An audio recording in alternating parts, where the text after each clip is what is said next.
Shalom, selamat pagi. Sate pagi hari ini bertemakan huruf F dan J.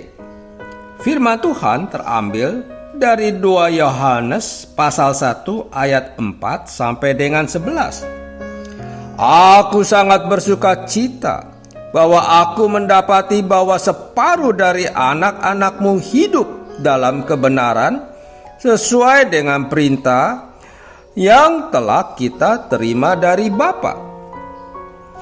Jika kita perhatikan dengan saksama, ada yang berbeda pada tombol keyboard komputer atau laptop, tepatnya pada huruf F dan J. Ide pemberian tonjolan pada kedua huruf itu dicetuskan oleh Frank Edward McCullin. Beliau adalah orang yang menemukan touch typing atau mengetik tanpa melihat keyboard pada tahun 1888. Tonjolan ini menjadikan patokan bagi jari-jari kita saat sedang mengetik. Telunjuk kiri diletakkan pada tombol F dan telunjuk kanan diletakkan pada huruf J. Dengan begitu, pengetik secara otomatis akan meletakkan jari kelingking kiri pada huruf A, jari manis kiri pada huruf S, dan jari tengah kiri pada huruf D. Setiap jari akan bertanggung jawab untuk menekan tombol yang ada di atas dan di bawahnya. Seperti jari telunjuk kanan, selain bertugas mengetik huruf J, ia juga bertugas untuk mengetik huruf U, H, M, dan angka 7. Dengan begitu, jari-jari kita akan segera otomatis mengetik huruf dan angka yang memang sudah ditugaskan untuknya. Sehingga salah pengetikan pun dapat dihindari sekalipun kita tidak melihat tombol, dan kita dapat mengetik dengan lebih teratur dan cepat.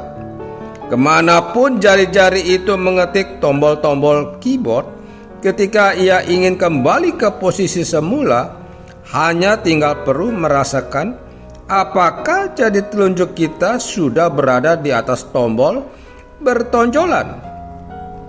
Jika sudah, maka jari-jari kita yang lain pun sudah berada dalam posisi yang benar.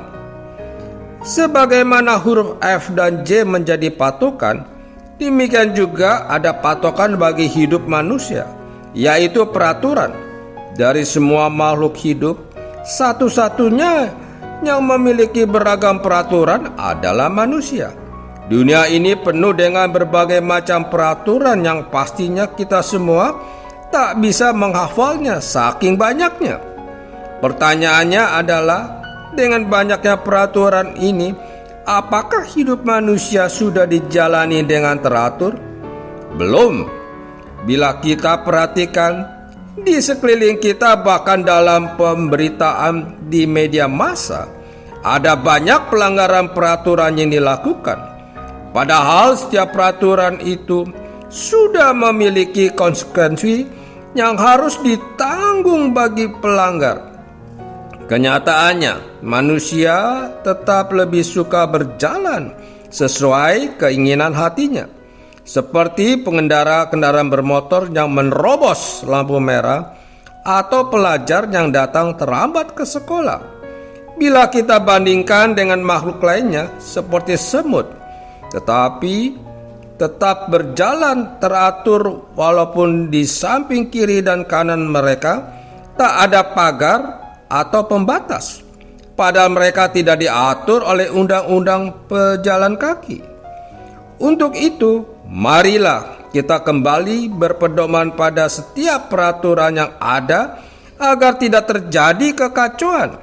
Sebagai anak Indonesia, hiduplah berdasarkan peraturan yang berlaku. Sebagai anak Tuhan, berjalanlah berdasarkan apa yang diajarkan kepada kita di dalam Alkitab. Itulah pedoman hidup yang terutama bagi anak-anak Tuhan. Dengan berpedoman pada firman-Nya, otomatis dalam menjalani hidup ini Semua akan teratur dengan sendirinya karena landasan yang kita pakai adalah dasar dari semua undang-undang di muka bumi ini. Amin. Mari kita berdoa. Bapa Surgawi, aku memohon tuntunanmu dan menjalani hidup ini sesuai dengan peraturan-peraturan yang ada. Di dalam nama Tuhan Yesus aku berdoa. Amin.